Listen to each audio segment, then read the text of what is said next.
আসসালামু আলাইকুম, সবাই কেমন আছেন? আশা করি সবাই ভালোই আছেন।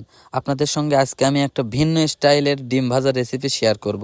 তো ফ্রিজ থেকে পেঁয়াজ এবং কাঁচামরিচ নিয়ে নিলাম, সাথে 2টা ডিম। তো এখন আমি পেঁয়াজ আর মরিচকে কুচি করে নেব।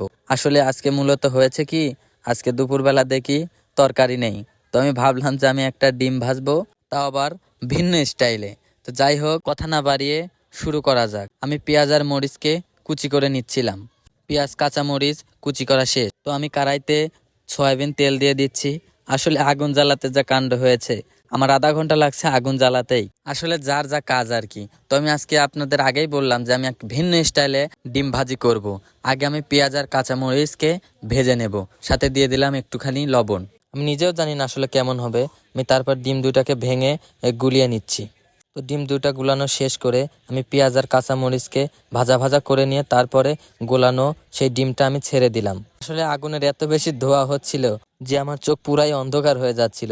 তারপরে আমি পেঁয়াজ কাঁচামরিচ এবং ডিম সবগুলাকে একসাথে ভালোভাবে মিশিয়ে নিচ্ছিলাম। আসলে আমি নিজেও জানি না ডিমটার টেস্ট আসলেও কেমন হবে। পেঁয়াজ আর কাঁচামরিচটা পরিমাণে বেশি হয়ে যাওয়ায় ডিমটাকে আমি উল্টাতে পারছিলাম না। তারপরেও কষ্ট করে একটু উল্টানোর চেষ্টা করে পরে একটু তেল দিলাম, দেখি তেলটাও শেষ। পরে আস্তে আস্তে উল্টানোর চেষ্টা করছি, দেখি ডিমটা পুড়ে গেছে। আসলে যার যা কাজ। আসলে আমি আগুনই কমাবো না ডিম উঠাবো, আমি কনফিউজ হয়ে যাচ্ছিলাম।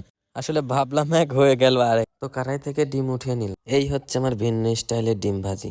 আসলে আমি যেমনটা চেয়েছিলাম তেমন হয় নাই, তারপরেও আমি খেয়ে একটু চেক করে দেখছিলাম, সবকিছু ঠিকই ছিল, শুধুমাত্র একটু পুরা পুরা গন্ধ লাগছিল। তারপরেও আমি খেয়ে নিলাম যেহেতু আমার ক্ষুধা লাগছে। তো ভিডিওটি দেখার জন্য ধন্যবাদ সবাইকে।